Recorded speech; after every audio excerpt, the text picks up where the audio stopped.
No importa si eres woke o anti-woke, todos podemos estar de acuerdo en que Ellen Ripley es uno de los mejores personajes que se han hecho en la historia del cine.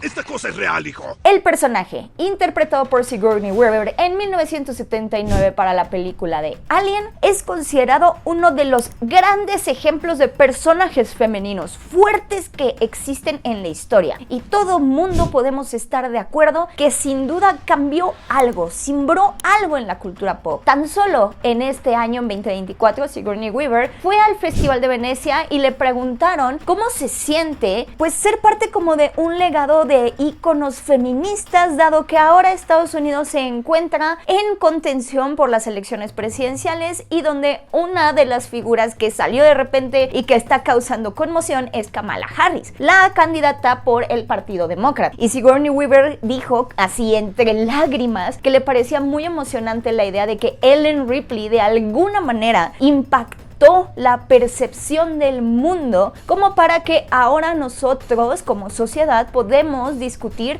la pertenencia o la capacidad de una mujer para controlar un país, como justo ocurrió en este año con las elecciones presidenciales de México. Pero exactamente, ¿qué hace a Ellen Ripley feminista? En serio, es porque es uno de los pocos personajes femeninos protagónicos que han estado presentes o al frente de una película de ciencia ficción dura o seria como lo es Alien. Esa respuesta de que es una de las primeras figuras femeninas de la ciencia ficción me parece un poco reduccionista, porque ciertamente hace que nosotros olvidemos a grandes creadoras de ciencia ficción tipo Octavia Butler o Ursula Le Guin, que desde los 60, 70 y 80 siguieron escribiendo y marcaron un hito para la literatura de ciencia ficción, aunque no sean tan conocidas como, no sé, Frank Herbert. ¿Qué hace entonces a Ellen Ripley feminista? Eso es lo que me gustaría en este video explorar un poquito y también contarles por qué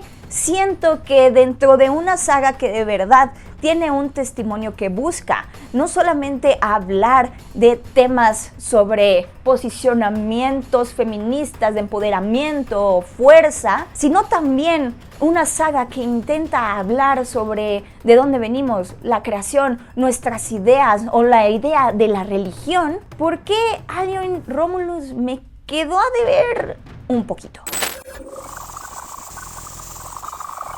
Antes de hablarles de Ellen Ripley, quiero hablarles de Prometeo y de Alien Covenant. No, tranquilos, ya vi esos comentarios en donde me van a decir que no les gusta mucho Alien Covenant, que no les gusta Prometeo y que no entienden por qué quiero hablar de ellas, de esas películas, cuando tenemos una gran trilogía protagonizada por Ellen Ripley y lo que nos atañe es precisamente tratar de entender por qué Ellen Ripley es un ícono feminista. Quiero hablarles primero de Covenant y Prometeo porque siento que fueron experimentos muy valiosos que sin duda sientan unas bases bastante importantes para que nosotros podamos entender un poquito mejor cuál es el gran atractivo que tiene Ellen Ripley en Alien y por qué la película de Alien de 1979 como tal es pero tan especial. Y es que miren, estas dos películas, Prometeo y Alien Covenant, son como precuelas. Intentan expandir un poquito el universo, los mitos de Alien como los presentó Ridley Scott en la primera película y cómo se fueron desarrollando después en las otras tres películas que se hicieron con justamente Sigourney Weaver a la cabeza. Algo que a mí me parece interesante de estas dos películas en particular es que se centran mucho en la idea de la creación. Y es que en Prometeo vemos realmente cuál es el objetivo de Weyland-Yutani,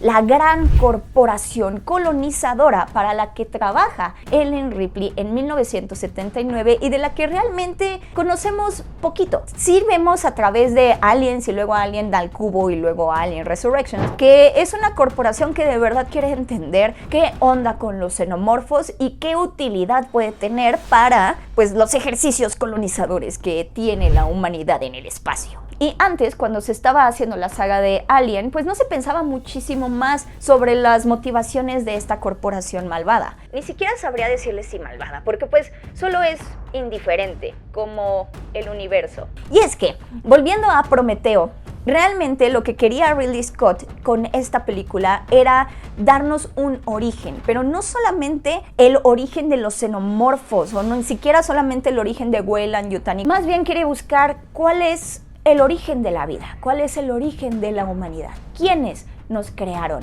y por qué Weyland-Yutani está tan obsesionado con conocer a sus creadores. De eso trata Prometeo. O sea, literal vemos a Weyland sintiéndose un dios porque ya tiene la capacidad de crear androides como David, protagonizado por Michael Fassbender. Y eso aparentemente en la película de Prometeo ya lo pone como al mismo nivel que los creadores que iniciaron a la humanidad. Y luego cuando conocemos a los ingenieros y los ingenieros voltean a ver a sus creaciones con una cara de asco tan intenso. Literalmente en esa imagen en donde despiertan al ingeniero y bueno, lo podemos ver aquí, esta pequeña fotito de ese ingeniero confundido de pero la última vez que yo los vi estaban jalando carrozas con caballos, ¿cómo es posible que llegaron aquí y me despertaron? ¡Ah! Y entonces se enoja tanto que le quita la cabeza a David y empieza así a tratar de eliminarlos a todos. Eso es una idea sumamente interesante porque nos presenta esta idea casi de mitología griega de qué pasa si nuestros creadores, a quienes nosotros consideramos como dioses, no solo les somos indiferentes, sino que nos odian un poco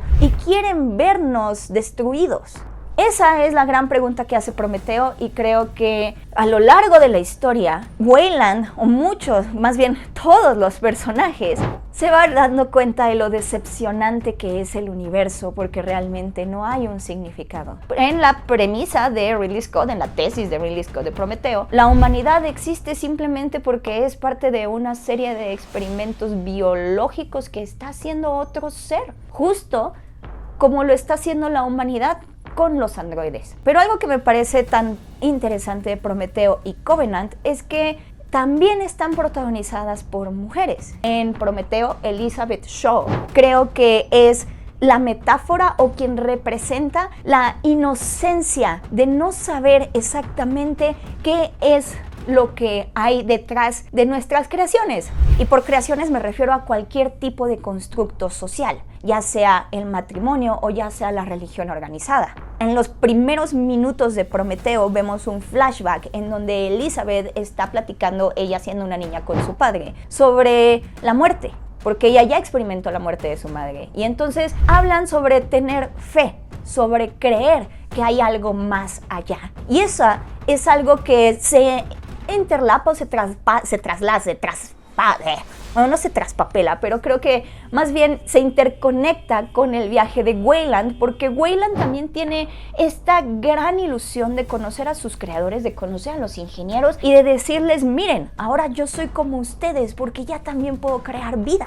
Weyland y Elizabeth tienen dos tipos de inocencia que en Prometeo termina rompiéndose de una manera horrible, pero para el caso de Weyland, su inocencia se rompe junto también con su egocentrismo, su narcisismo y esta creencia de que él ya es un dios. Mientras que en el caso de Elizabeth Shaw, se va rompiendo poco a poco las estructuras que la han hecho como un individuo, que la han construido como individuo. ¿Por qué? Porque al principio ella entra como una figura de fe, ella entra haciéndole honor a su padre y pensando que ella cree, porque simplemente cree que hay algo más allá. Ella decide creer en los mitos de la religión organizada, en los mitos de la religión que le dicen que hay algo más. Ella tiene una relación muy seria con Holloway, tanto que parece que ya están listos para organizar una familia. Y después lo que ocurre es que ella, al igual que Ellen Ripley, termina convirtiéndose a golpes en una líder que debe sobrevivir a como dé lugar. Una de las escenas que más me sorprendió de Prometeo es cuando Elizabeth Shaw decide hacerse un aborto en la cámara criogénica para evitar que un alien salga de su estómago. Porque esa es otra gran decepción que siento que ella tiene, dado que ella inicia la película como esta inocente mujer que sí está dispuesta a formar una familia y luego tiene que tomar una decisión horrible sobre su cuerpo en condiciones que ella no esperaba y que son sumamente hostiles. Y desde aquí ya podemos empezar a hablar sobre los tintes feministas que tiene Alien. Ahora sí viene lo chido. Porque, de hecho, Prometeo no se iba a llamar Prometeo, Prometeo se iba a llamar Alien Paradise Lost, en referencia a Paradise Lost, el poema de John Milton, en donde trata de analizar o mostrar cuál es la perspectiva de Adán y Eva una vez que fueron ya rechazados del paraíso por parte de Dios. Y una de las partes más interesantes que presenta ese poema de John Milton es que ellos decidieron desobedecer a Dios porque tienen un libre albedrío y en consecuencia Dios los destierra. Esto como para quitarle un poquito de ese poder deificador a el creador que tiene, como en los mitos naturales de la Biblia y de la religión, y presentarlo como una figura vengativa, que dice como los dioses en el momento en el que los dejas de obedecer van a ser hostiles y violentos y no temen, pero para nada temen castigarte. Mientras que ese libre albedrío, esa decisión, le quita la inocencia a Adán y Eva porque les da el conocimiento, o al menos les da el conocimiento de la ira de Dios y por lo tanto la decepción de que este Dios no necesariamente es toda bondad, toda felicidad, toda abundancia, todo bonito. Tengo miedo. Y ese es un tema que se repite en Prometeo. Esta ruptura de la inocencia, pero no solo de la inocencia como ingenuidad, que de hecho creo que muchas de las estúpidas decisiones que toman en Prometeo, como ponerse a jugar con los aliens, viene de esa inocencia, esa emoción científica de estamos a punto de encontrar a nuestros creadores. Nuestra evolución, nuestro gran trabajo ha crecido a tal grado que estamos ya a ese nivel. Prometeo habla como de esta parte como de la inocencia de la tecnología o la inocencia incluso de las jerarquías sociales que están obsesionadas con el avance o con la dominación, con el incremento de cosas que a mí me parece que habla de una situación bastante capitalista, una jerárquica capital, corporaciones. Pero también con Elizabeth Shaw habla como de esta parte interna, de la parte personal, de la parte de los sacrificios que se tienen que hacer al momento en el que se está creando vida o dándote cuenta que tus creadores en realidad no te quieren. Esta parte, de hecho, me parece interesante porque creo que habla mucho del horror cósmico. O sea, creo que Alien sí representa muy bien la idea de un horror cósmico entendido como el universo es un mundo infinito, hostil, realmente, como lo dijo Weyland al final de Prometeo, después de la vida no hay nada.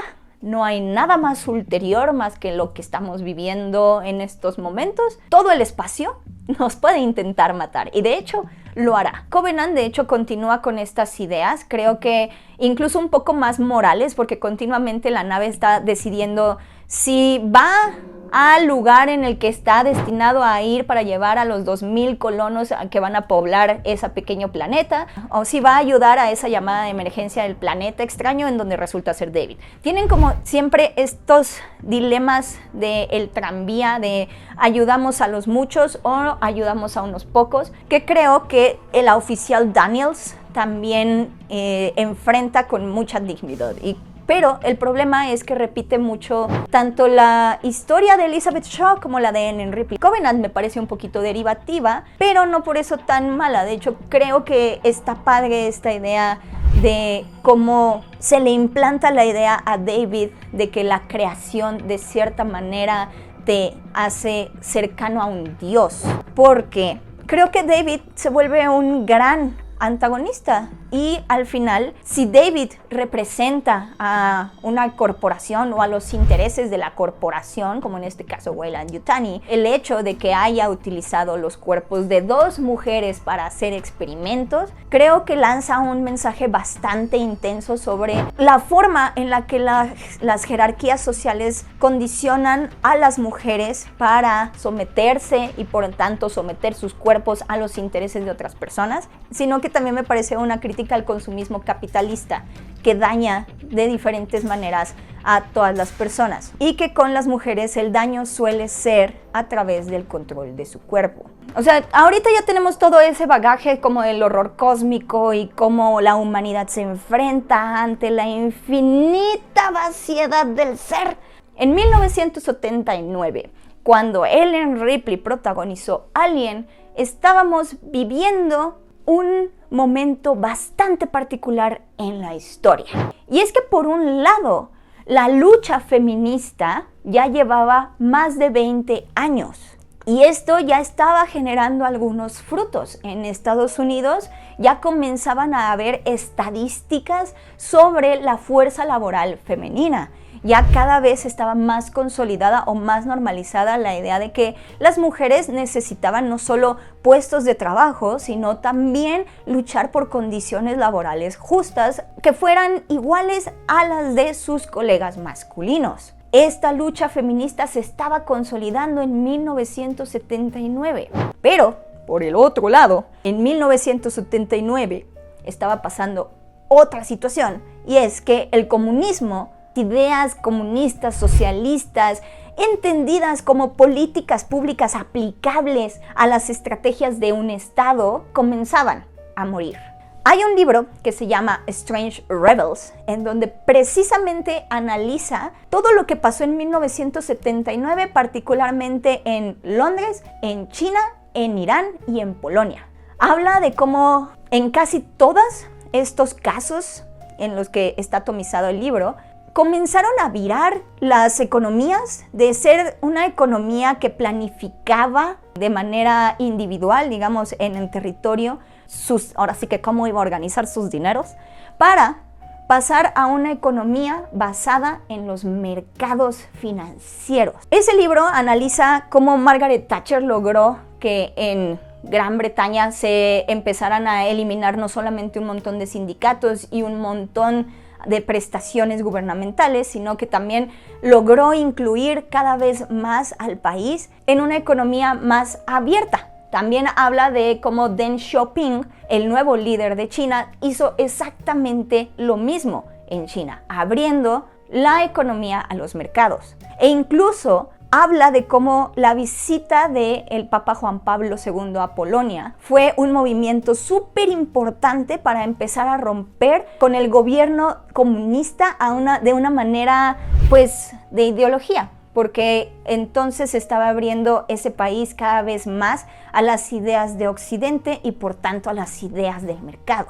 Así que, por un lado, tenemos mujeres consolidadas en las industrias y fuerzas laborales, pero por el otro, cada vez más las empresas tenían mayores facilidades, mayores libertades para ejercer cualquier tipo de decisión que querían tomar, así fuera pues abusar de sus trabajadores. Y de hecho es en este momento, o al menos Strange Rebels identifica 1979, en donde las empresas empezaron a tener ideas de crecimiento infinito y en donde se empezaron a presentar ya las bases no solo para sentar el internet como lo empezamos a conocer en los 90, sino para esta idea de que las economías podían crecer de manera descomunal si no tienen control. Ese estúpido control estatal era lo único que estaba limitando a que las empresas pudieran ser cada vez más grandes y a generar más empleos y a aumentar la riqueza de todos. Como ya vimos, eso no pasó, pero en 1979 eso estaba pasando.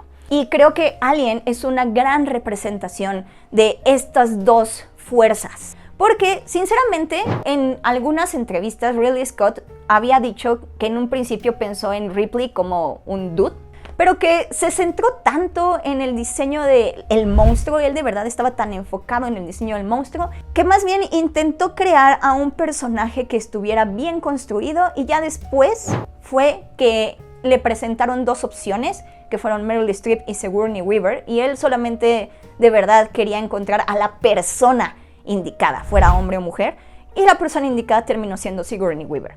La forma en la que está construida su historia de verdad habla y atañe a muchas de las problemáticas que enfrentaban las mujeres en esa época. Por ejemplo, Ellen Ripley realmente es una suboficial que no tiene un mayor mando en Weyland-Yutani y que realmente no tiene un trabajo que sea muy importante dentro de su nave. Sin embargo, conforme va avanzando la película y ella se convierte en la única sobreviviente, no le queda nada más que luchar para sobrevivir ante un mundo inhóspito súper hostil.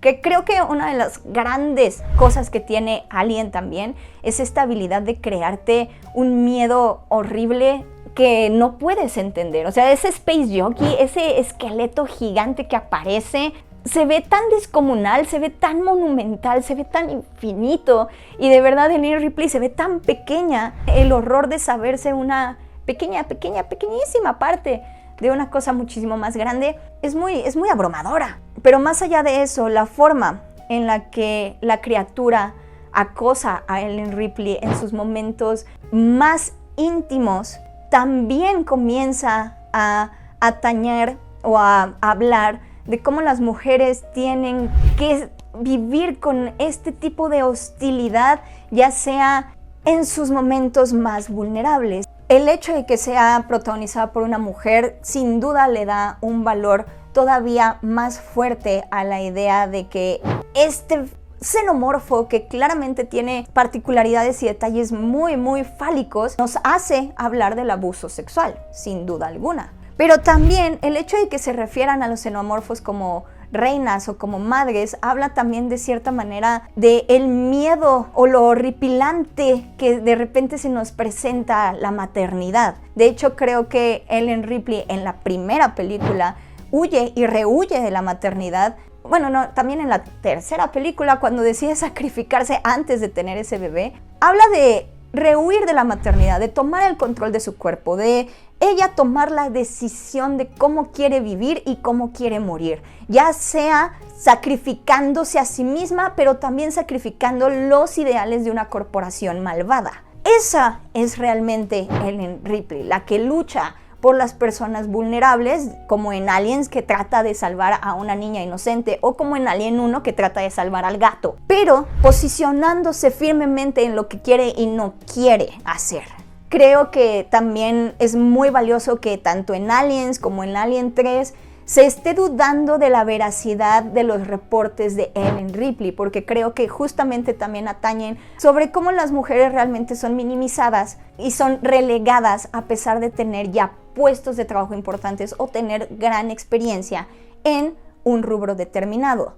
El hecho de que Ellen Ripley sea una mujer nos hace discutir y le da estas connotaciones a la saga que no tendría si fuera un personaje masculino. Esa es la razón por la que de verdad es feminista Alien, porque nos está presentando perspectivas femeninas de algo que es muy universal, como lo es el enfrentarte a un mundo hostil en donde realmente las grandes corporaciones como Weyland-Yutani tienen intereses que están muchísimo más allá de tu comprensión y que tú nada más eres un pequeño peón en la gran escala del mundo y sus intereses. Y en el caso de las mujeres es todavía más pesado, porque además de luchar con la discriminación en nuestros espacios íntimos, como lo es nuestro cuerpo, podemos ser vulneradas también.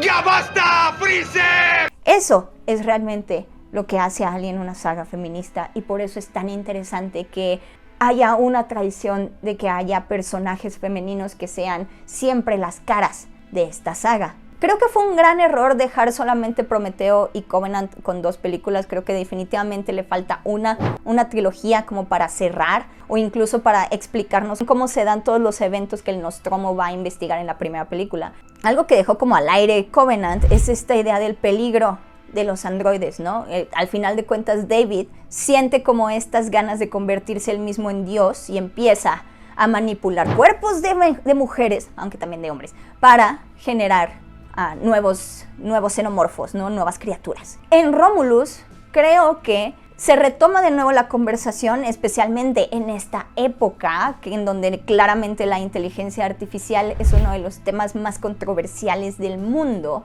y parece que quiere hablar sobre cómo realmente la humanidad necesita de los androides y los androides necesitan de la humanidad, y más allá de solamente vernos como seres diferentes, hay que buscar nuestros puntos en común, tenernos empatía, lealtad, bla, bla. Creo que eso es lo que representan los hermanos Rain y Andy como protagonistas. Y me parece que está muy bien hecha la película. Yo me divertí mucho. Creo que sí retoma la esencia de Alien. Vuelve a estos seres otra vez perversos, los vuelve asquerosos, los vuelve muy intimidantes. Pero hay algo que a mí me molesta un poco. Bueno, no me molestó, sino que me quedó a deber.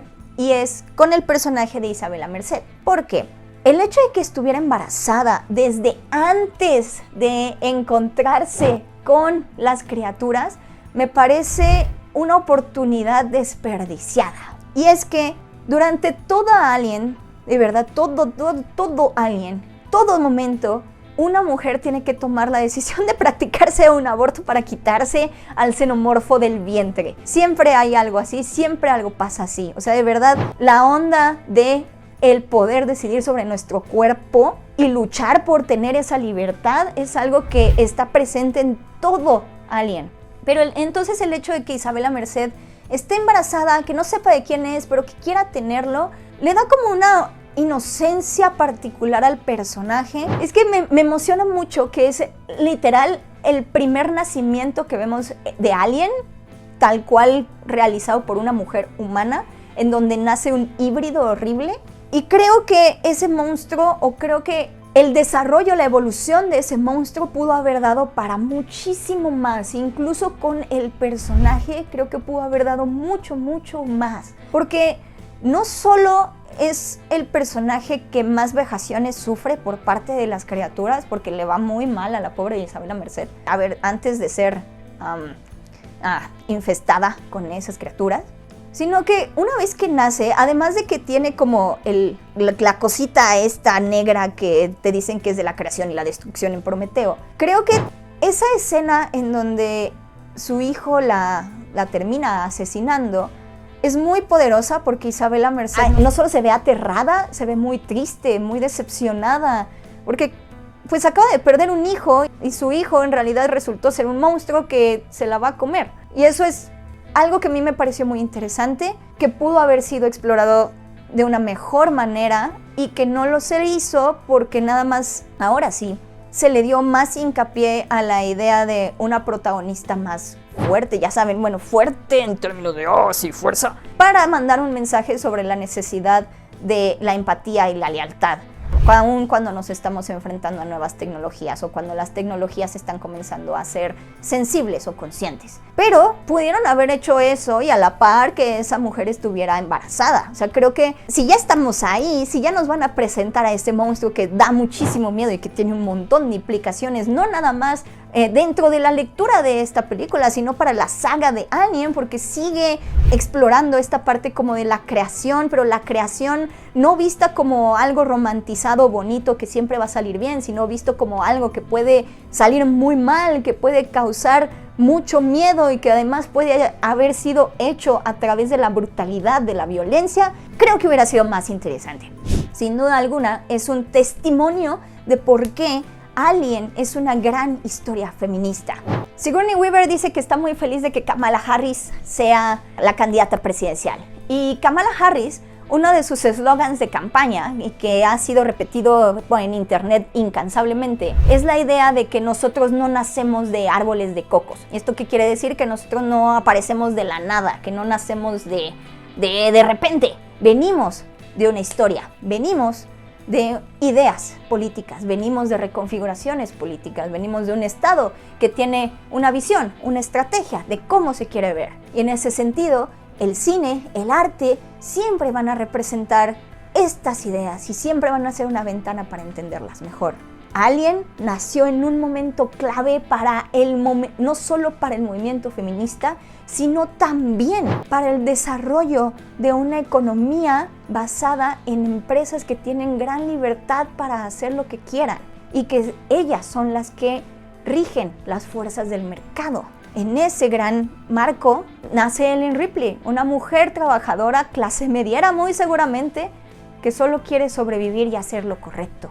Esa es una de las razones por las que todo el mundo podemos estar de acuerdo en que Ellen Ripley es un ícono feminista, y no se puede quitar que la saga de Alien tiene una perspectiva femenina bastante particular, porque al final de cuentas Ridley Scott logra capturar cómo es vivir la humanidad sometida por los intereses del mercado y a sabiendas de que muy probablemente los dioses en los que creemos no son como los creemos y que realmente nuestra realidad es bastante peligrosa. Pero bueno, ¿ustedes por qué creen que Alien es feminista o no están de acuerdo con la lectura de que Alien es una historia feminista? Díganme qué les pareció Alien Romulus, por favor. Y si les gusta este video, pues ya saben, me pueden dejar un bonito comentario, un bonito like. Pueden compartirlo con quien más confianza le tengan porque eso me ayuda mucho. Y pues nos vemos la próxima.